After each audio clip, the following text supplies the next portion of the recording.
Bismillah. Assalamualaikum warahmatullahi wabarakatuh.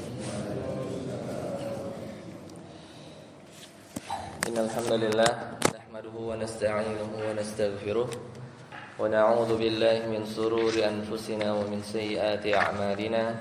May yahdihillahu fala mudilla lahu wa may yudlil fala hadiya lahu. Asyhadu an la ilaha illallah wahdahu la syarika lahu wa asyhadu anna Muhammadan 'abduhu wa rasuluhu la nabiyya ba'dah. Allahumma shalli ala Muhammad wa ala ali Muhammad. Bapak Ibu sekalian, jamaah salat subuh rahimani wa rahimakumullah. Pertama kita bersyukur kepada Allah Subhanahu wa taala.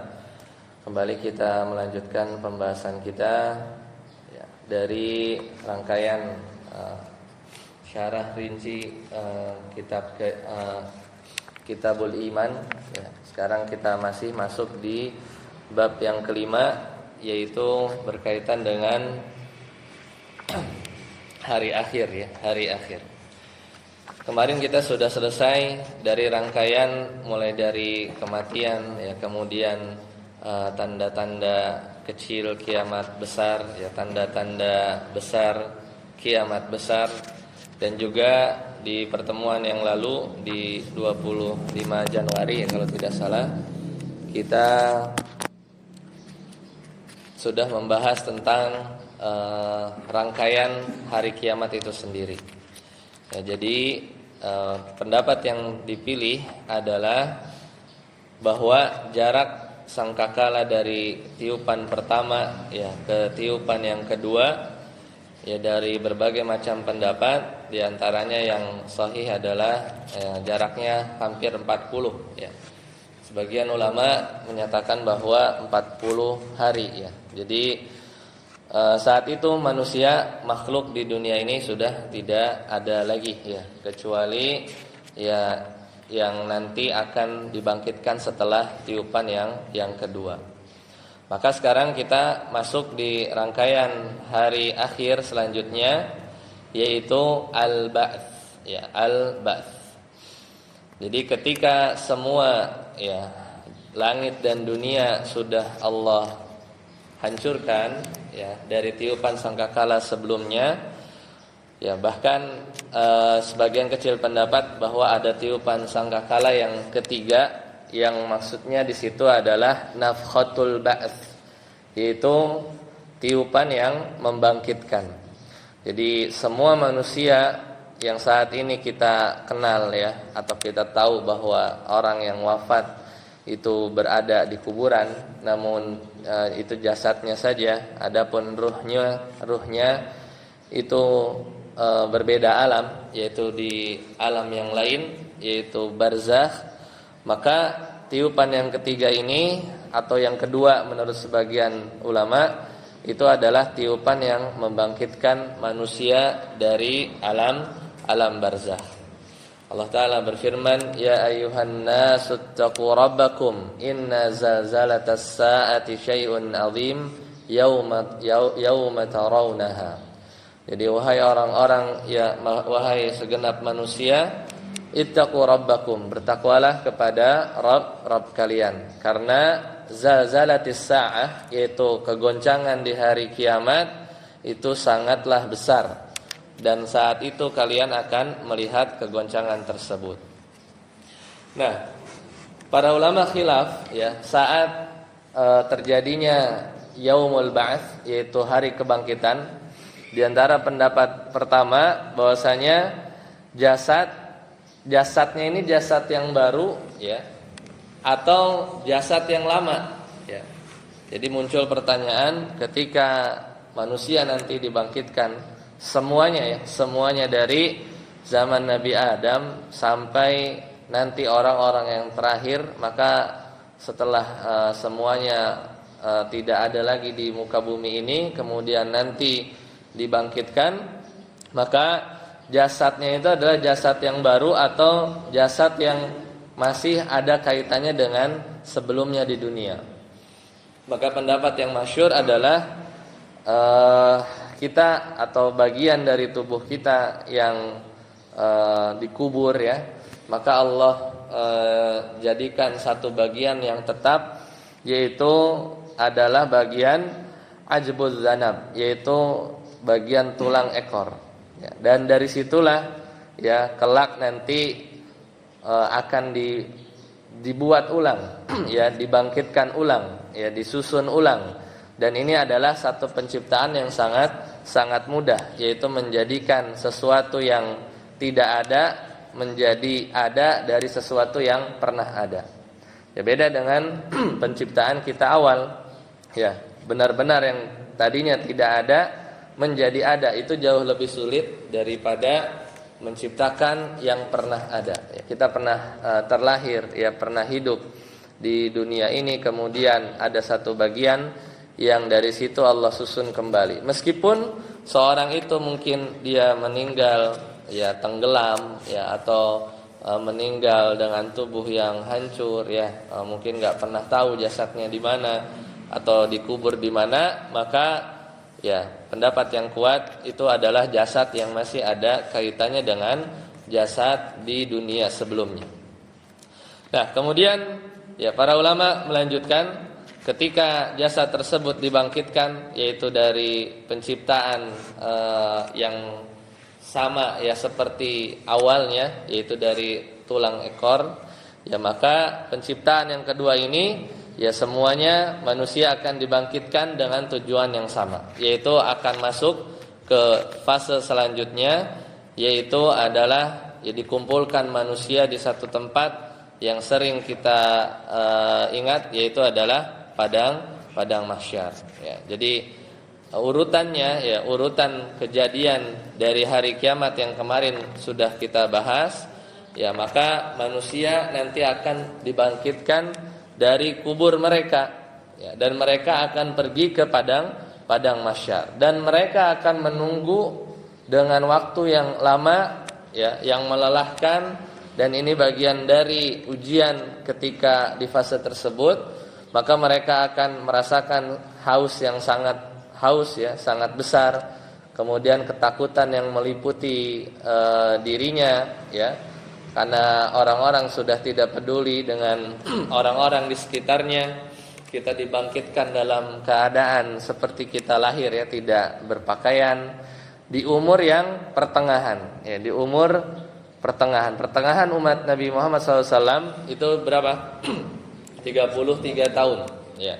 33 tahun, ya 33 tahun. Maka ketika mereka lama berdiri, ya, maka Allah Subhanahu wa taala akan menghadirkan telaga Nabi Haud, ya, akan menghadirkan telaga Nabi Muhammad SAW yang nanti akan didatangi oleh umatnya. Sehingga telaga Nabi Muhammad SAW itu menjadi satu hamparan yang sangat besar di tengah padang mahsyar, sambil menunggu ya keputusan Allah Subhanahu wa taala ditegakkan.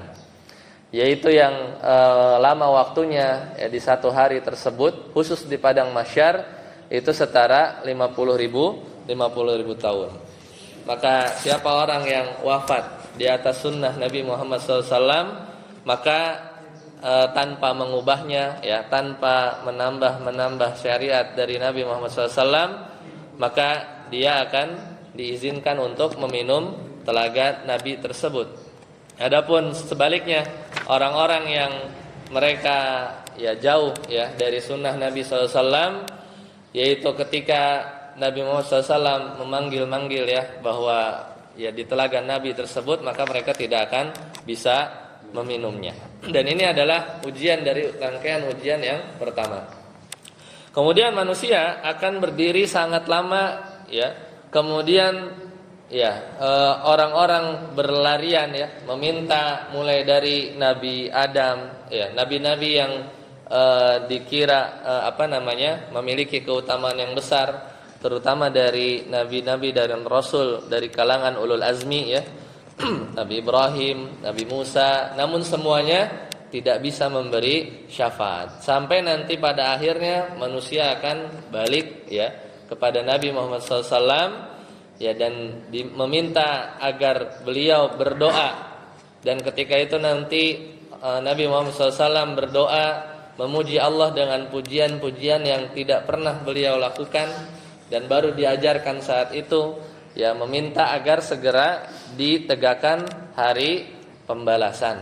Ya, setelah menunggu lama, di mana matahari dihadirkan jarak 1 mil, ya saat itu, ya manusia berbeda keadaannya. Ya, ada yang keringatnya hanya bercucuran biasa, ada yang satu mata kaki, ada yang bahkan tenggelam, dan itu adalah waktu yang sangat lama. Nah, nanti setelah itu berterbanganlah lembaran-lembaran catatan amalan kita. Kemudian disebarkan catatan amalan, di mana yang terkenal di sebagian ayat bahwasanya nanti catatan kebaikan bagi orang-orang beriman itu akan diberikan dengan tangan kanan. Adapun orang-orang kafir, maka catatannya akan diberikan dari sisi tangan kirinya. Kemudian nanti baru dilakukan yaumul hisab. Ya. Hisab ini ada 2, makanya kita minta kepada Allah Subhanahu wa taala hisaban yasira, karena ada 2 cara, yaitu yang disebut hisaban yasira, hisab yang mudah. Ya seperti seorang yang mungkin diperiksa, ya, diaudit ya keuangannya, tapi yakin bahwa lancar, maka ya sudah lewat, tinggal lewat saja, mungkin formalitas saja. Ya, tapi ada orang-orang yang munaqasyah, benar-benar diskusi, ini dari mana, ditanya, ya dihisab, tapi lolos, tapi perlu waktu. Ada munaqasyah, ada cara yang kedua, detail. Ya kadang terkena ya satu catatan, ya ini biasanya orang-orang kafir. Setelah itu baru nanti ditimbanglah catatan manusia. Kemudian diperintahkan masing-masingnya ya berkumpul dengan kelompoknya masing-masing. Nanti ahli kitab akan berkumpul dengan orang-orang yang menyembah, misalnya orang Yahudi, orang-orang yang menyembah Uzair. Setelah itu Allah jadikan kondisinya gelap, ya, dan disitulah masuk fase selanjutnya yaitu sirat. Dan Nabi Muhammad SAW akan jalan yang pertama untuk melewati jembatan tersebut.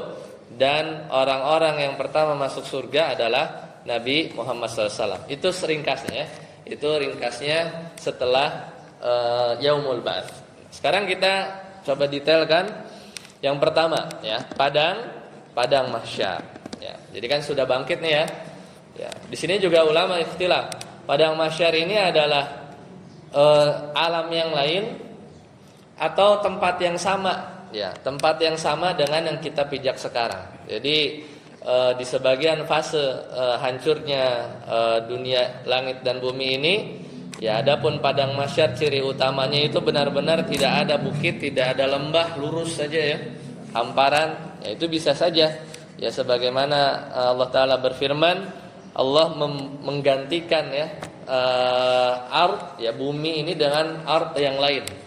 Ya, jadi pendapat pertama beda. Ya, pendapat kedua adalah bumi yang kita pijak, cuman karena sudah hancur dan sudah rata, ya, nggak ada gunung lagi, tidak ada lembah, tidak ada lautan lagi, maka itu pendapat yang kedua. Wallahu a'lam bishawab. Nah, al-hasyr, ya, atau kita sebut dengan padang mahsyar, ya, hakikatnya ada 2. Hakikatnya ada 2. Ya, dulu Nabi SAW pernah menyebut kata al-hasyr, tapi dalam konteks satu kota, ya, yang ada di negeri Syam.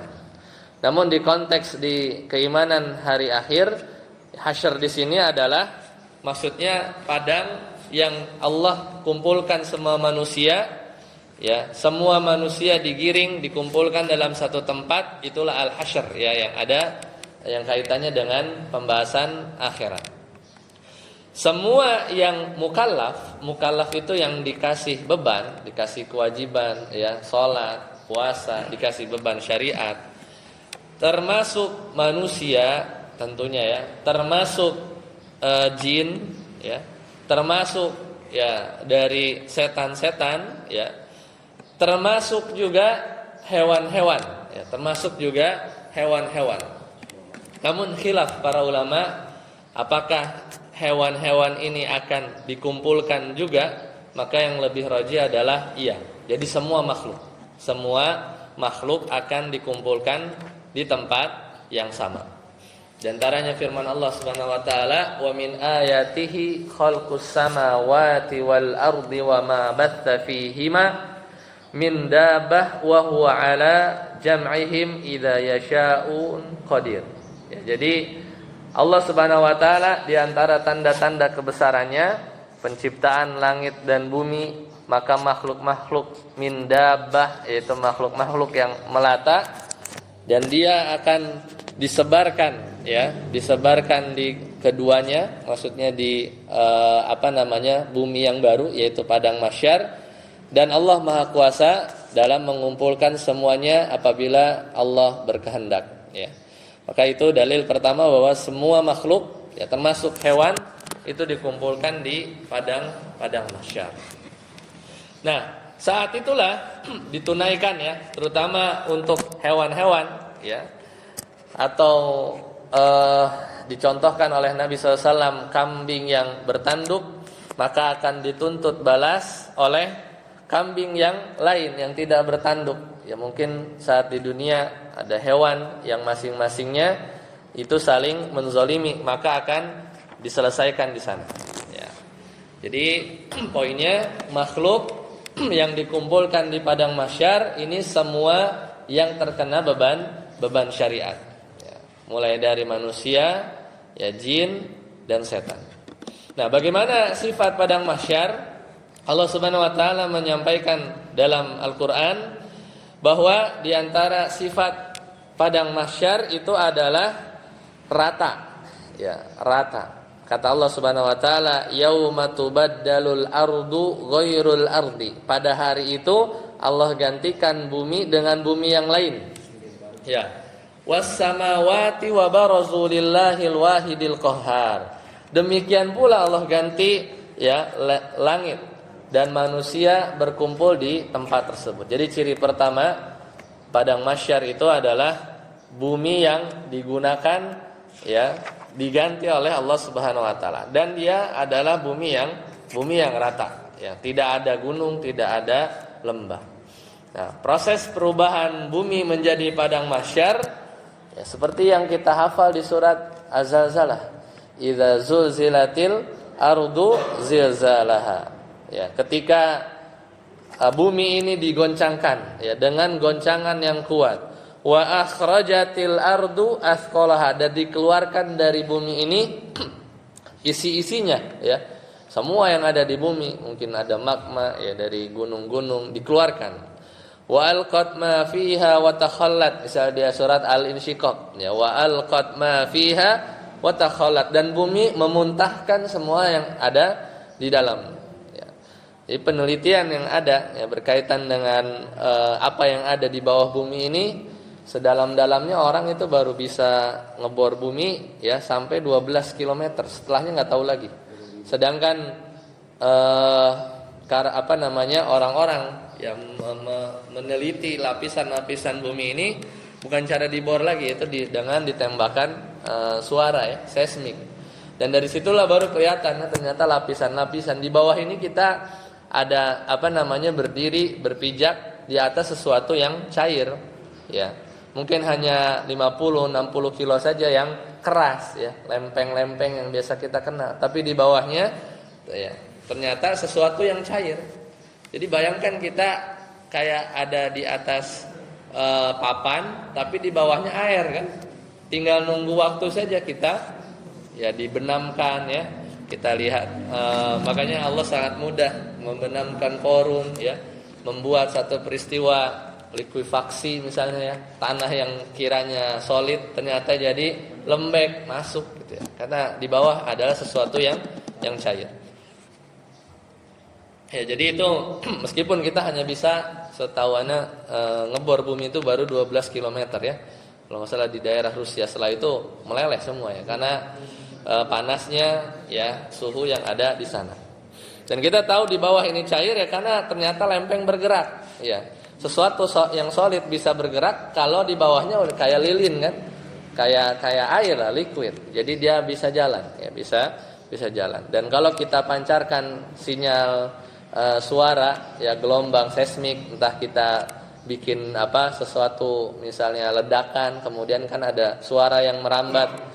Maka yang merambat itu yang tadinya ngelewatin sesuatu yang padat, tiba-tiba dia belok karena melewati sesuatu yang cair. Maka para peneliti itu melihat bahwa di bawah itu ya seperti yang digambarkan kalau kita searching di Google ya, ada inti bumi ya yang dia sifatnya cair, yang terus berproses, bergerak dan menyebabkan lempengan-lempengan samudra yang tebalnya mungkin puluhan kilometer itu bisa bergerak dan akhirnya terjadi gempa, dan disitulah kadang muncul gunung api. Kemudian yang ketiga, ya caranya adalah Allah hancurkan gunung-gunung, ya sebagaimana di sebagian ayat dalam mendeskripsikan hari kiamat. Maka ketika gunung-gunung ya wal jibala autada, yang tadinya gunung itu adalah pasak-pasak, maka nanti di hari kiamat itu bagaikan debu yang berterbangan, ya debu yang berterbangan. Nah, sekarang proses al-hasyr. Ya tadi kan tempatnya udah Allah siapkan, ya. Kita ambil pendapat bahwa adalah bumi yang sekarang cuman udah hancur ya, kemudian rata. Kemudian mulailah tadi tiupan yang membangkitkan al-hasyr. Maka pertanyaannya, siapa yang pertama kali bangun? Ya, siapa yang pertama kali dibangkitkan? Nah, ini ada hadis yang menarik. Kata Nabi SAW, ana sayyidu waladi Adam. Aku ini adalah pemimpin ya anak keturunan Adam. Nabi Muhammad SAW yaumul qiyamah, di hari kiamat. Wa awwalu man yanshaqqu anhul qabru, dan aku adalah orang yang pertama dibangkitkan dari kuburan, ya dari alam kubur, yaitu siapa? Nabi Muhammad SAW. Wa awwalu syafi'in wa awwalu musyaffa, ya, dan aku adalah orang yang memberi syafaat dan yang paling dahulu dibenarkan untuk memberi syafaat. Maka Nabi kita Muhammad SAW adalah orang yang pertama dibangkitkan nanti di fase yaumul ba'ats, dikumpulkan di padang mahsyar. Ya, namun Nabi SAW melanjutkan sabdanya, la tukhabbiruni ala Musa. Ya, kata Nabi Muhammad SAW, jangan engkau lebihkan aku terhadap Musa. Ya. Fa innan nasa yas'akun, karena nanti seluruh manusia akan dimatikan. Fa akuna awwala man yunfik, kata Nabi SAW, aku adalah orang yang pertama kali dibangkitkan. Fa idza Musa batishun bijanibil arsh, dan saat aku bangun, aku melihat Nabi Musa sedang berpegangan kuat di atas sisi arsh. Ya, dan kata Nabi SAW, aku tidak tahu ya apakah dia termasuk orang yang dimatikan lalu bangkit lebih dulu daripada aku, atau dia termasuk orang-orang yang dikecualikan. Ada orang-orang yang dikecualikan, semisal Nabi Isa, ya, semisal Nabi Isa. Namun ya di sini ya Nabi Isa saat itu sudah turun kan, sudah turun di fase yang kemarin kita kisahkan. Ya dia akan terakhir tugasnya dalam melawan Ya'juj dan Ma'juj, ya setelah membunuh Dajjal dan seterusnya. Kemudian wafat seperti wafatnya biasa dan akhirnya dibangkitkan. Namun dalam konteks ini adalah kebangkitan di padang mahsyar. Ketika Nabi SAW sudah bangun, Nabi Muhammad SAW juga sudah melihat Nabi Musa. Maka di sini ulama ikhtilaf, ya apakah Nabi Musa lebih awal? Namun untuk menggabungkan pemahaman ini bahwa Nabi Muhammad SAW ya yang pertama secara absolut, kemudian Nabi Musa ya dibangkitkan setelahnya, namun Nabi Muhammad SAW baru melihat Nabi Musa setelah itu. Ya wallahu alam bishawab. Kemudian sifatnya ketika kita dibangkitkan, bagaimana tadi saya sebutkan, pertama dalam kondisi telanjang, kemudian dalam kondisi belum disunat, kemudian dalam kondisi tidak beralas kaki, dan juga nggak ada yang dibawa. Ya persis sama seperti kita lahir ya dari rahim ibu kita. Yuhsyarun nas, ya manusia kata Nabi SAW akan dibangkitkan yaumal qiyamah hufatan, tidak berpakaian, uratan, ya dia gurlan, ya, tidak berpakaian, belum disunat, ya, tidak beralas kaki, ya, maka kondisi kita adalah seperti kondisi saat kita keluar dari rahim seorang ibu. Namun kita tidak akan, ya, menoleh kiri kanan, kita akan sibuk, ya, dengan kondisinya masing-masing. Itu jelas sekali, ya, ketika digambarkan di surat Abasa, ya, yauma yafirrul mar'u min akhi, ya. Jadi seorang lari, ya, nggak ingat anak, nggak ingat bahkan sahib. Sahib itu adalah istri, ya, atau pasangan kita, ya. Jadi pertama bangkit kita dalam keadaan bingung, ya, keadaan bingung. Setelah itu manusia yang tadinya bingung, mana sih kalau kita bangun tidur, ya, kadang kita ngumpulin nyawa dulu. Ini bangun dalam keadaan bingung. Di surat Al-Qamar, yakhrujuna minal ajdati ka'annahum jaradun muntashir. Allah gambarkan orang yang bangun baru bangkit, yakhrujuna minal ajdas, orang-orang itu nanti keluar dari kuburan. Surat Al-Qamar ayat 3, ayat ke-7, ka'annahum jaradun muntashir, seperti belalang yang berterbangan. Lihat belalang, ya, di sawah itu kalau dia terbang kemana-mana, ya, ini menunjukkan bahwa keadaan manusia itu sangat bingung. Karena bingung, kayak belalang kan, nggak jelas, nggak beraturan gitu, nggak beraturan. Beda sama burung yang terbang yang berkelompok. Ini langsung, ya, berterbangan. Jaradun muntashir. Setelah itu manusia akan diarahkan dengan suara, dengan satu suara, maka manusia, ya, diarahkan, ya. Ini di surat Al-Qamar juga, ya, di surat Al-Qamar juga. Jadi ketika ada suara, maka mereka mulai datang menuju suara tersebut. Ya, Allah Ta'ala menyebutkan yauma idzin yattabi'una ad-da'i la iwajalah. Surat Thaha. Jadi manusia itu akan mengikuti penyeru. Siapa yang menyeru? Malaikat ketika itu. Tanpa membantah-bantah, semua ikut. Kemudian manusia, ya, baru akan diberi pakaian. Manusia baru akan diberi pakaian. Kata Nabi SAW, wa inna awwala khalaiki yuksa yaumal qiyamah Ibrahim. Dan sesungguhnya makhluk yang pertama yang akan diberi pakaian di hari kiamat adalah Nabi Ibrahim. Ya, di antara sebabnya karena beliau ketika di dunia termasuk yang tidak ada takut kecuali takutnya hanya kepada Allah Subhanahu wa taala. Dan akhirnya semuanya nanti, ya, diberikan pakaian. Ya, ini masalah yang pertama siapa. Namun semuanya akan diberikan pakaian. Ya, jadi kondisi, ya, yang keempat dari kondisi orang-orang, ya, di padang mahsyar seperti itu. Kemudian yang kelima, tadi disebutkan juga di pendahuluan, bahwa nanti matahari akan didekatkan seukuran 1 mil. 1 mil itu 1,6 kilometer. 1 mil itu setara 1,6 kilometer. Sedangkan sekarang, ya, jarak bumi matahari itu sekitar 150.000 kilometer. Nanti 1,6 kilometer. Ya. Ya, bayangkan dekatnya dan panasnya. Maka Nabi SAW, ya, dijelaskan oleh para ulama, yu'ta bi jahannam, ya, pada hari neraka jahanam itu didatangkan, ya, neraka jahanam itu ditarik oleh 70.000, ya, sab'una alfa zimamin, itu punya 70.000 tali kekang. Ya, jadi neraka jahanam itu nanti didatangkan dan neraka jahanam itu punya 70.000 tali kekang. Ma'akul lizimamin, satu tali kekang itu ditarik 70.000 malaikat. Berarti 70.000 kali 70.000 berapa tuh? Hampir 4.900.000, ya.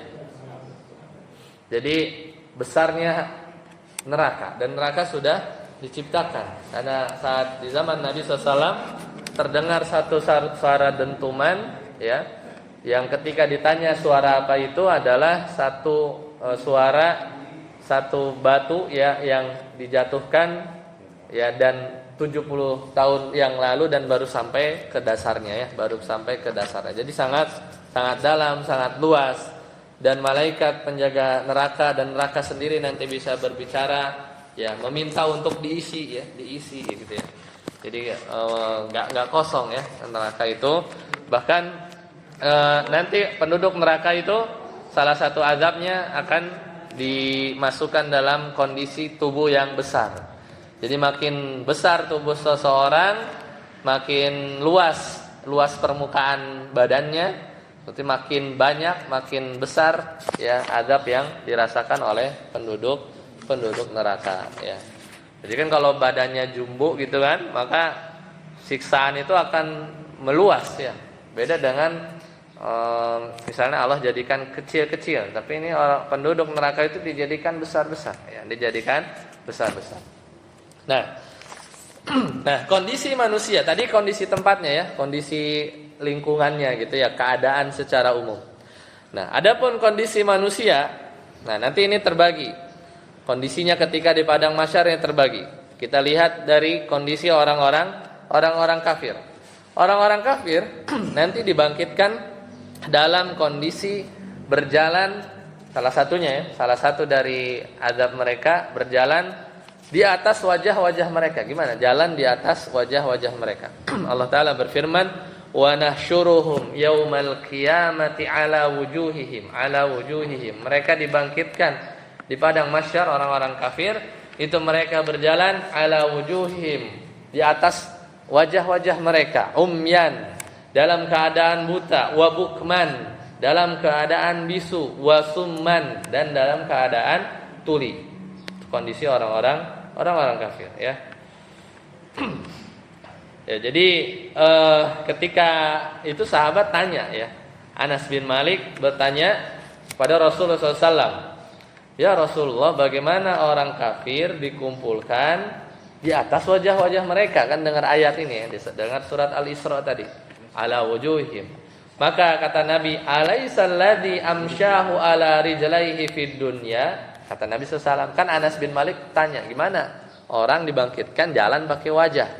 Maka kata Nabi SAW, bukankah yang membuatnya berjalan dengan dua kaki di dunia mampu membuatnya berjalan di atas wajahnya pada hari kiamat?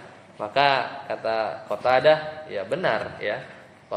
Bala wa izzati rabbina. Ya mudah buat Allah. Ya. Atau mungkin kita terbayang nggak, kita kok bisa jalan ya dengan kaki? Karena kaki saja nggak cukup kan sebenarnya. Ada orang punya kaki nggak bisa jalan, bisa, benar nggak? Jadi ternyata jalan itu bukan semata-mata pakai kaki. Ya, ada orang punya kaki tapi nggak bisa jalan. Orang-orang misalnya Allah uji dengan kelumpuhan. Ya banyak kan, bisa sendinya kita semata-mata kaki nggak bisa bikin kita jalan. Ya intinya bahwa yang bikin jalan kita itu adalah biiznillah, karena Allah dengan sebab akibat. Mungkin ada sendinya, ada pengatur keseimbangan ya. Kalau kita di kepala kita dihantam, kita kadang nggak seimbang, pusing ya. Terus kemudian ada sendi-sendi yang bekerja. Kemarin anak punya atasan ya, lagi main padel ya, padel kayak tenis itu. Entah kenapa salah jatuh, ininya putus ligamen ya, yang bawah ini ya. Itu udah nggak bisa jalan juga gitu kan. Jadi kata Nabi SAW, alaisa amsyahu ala rijlaihi fid dunya, bukankah yang bikin engkau bisa jalan di dunia itu bisa memampukan engkau nanti di akhirat berjalan dengan wajah?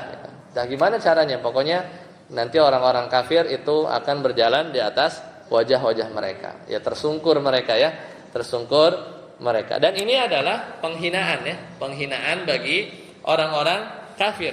Karena kita tahu bahwa wajah ini adalah sesuatu yang mulia. Orang disebut ganteng, orang disebut cakep ya. Orang mulia itu menjadi mulia kadang dilihat dari wajahnya. Tetapi orang kafir ketika di hari kiamat akan menjadi tempat yang dulunya dia adalah sesuatu yang mulia, Allah jadikan menjadi pijakan tubuhnya ya, dijadikan oleh Allah sebagai pijakan tubuh.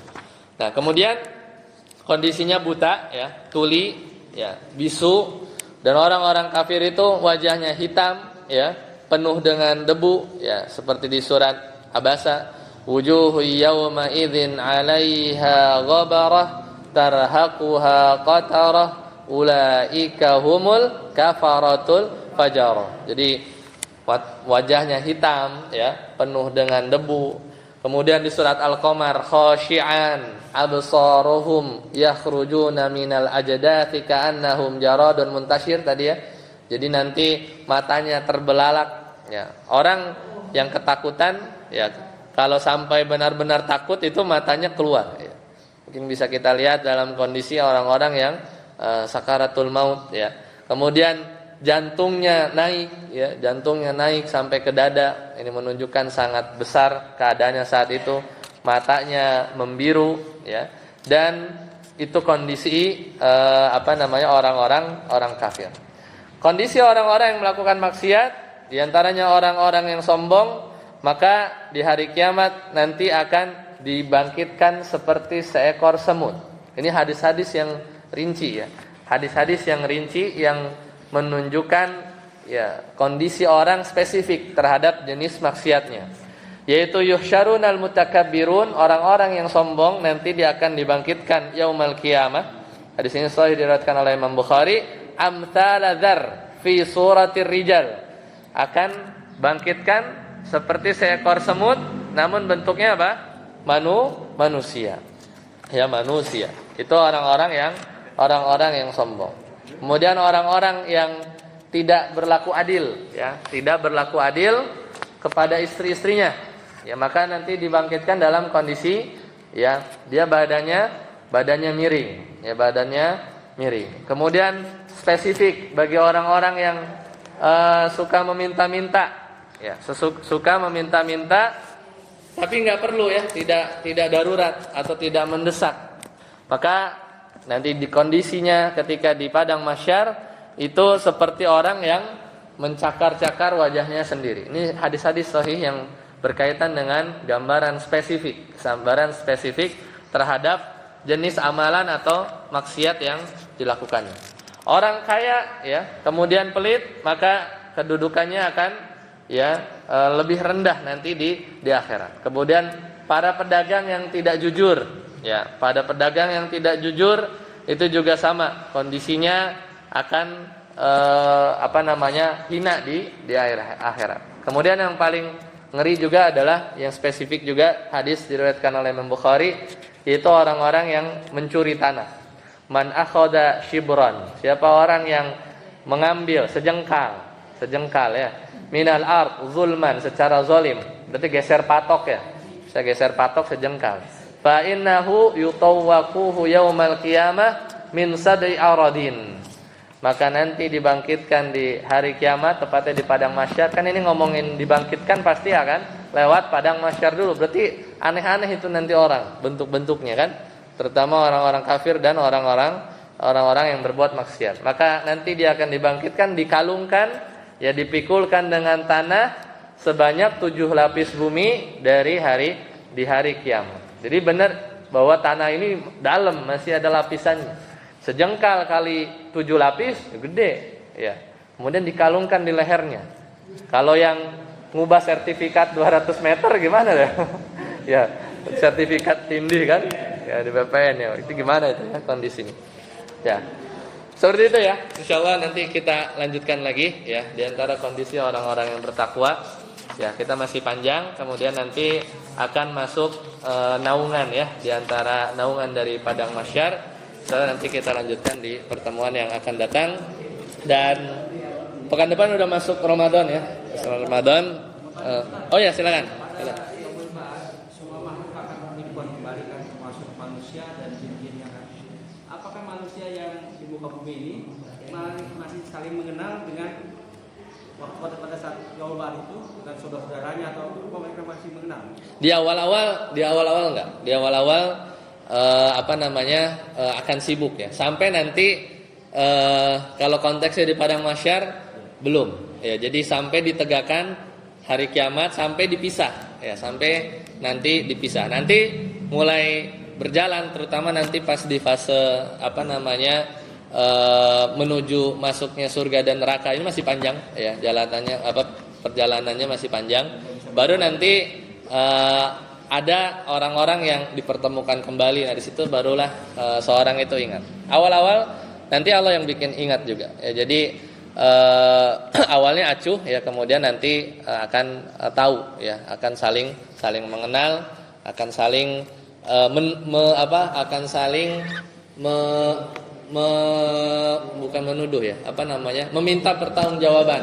Saya dulu dia yang ngajak saya misalnya bermaksiat, nah itu akan saling klaim ya, saling menuntut seperti itu. Wallahu a'lam bishawab.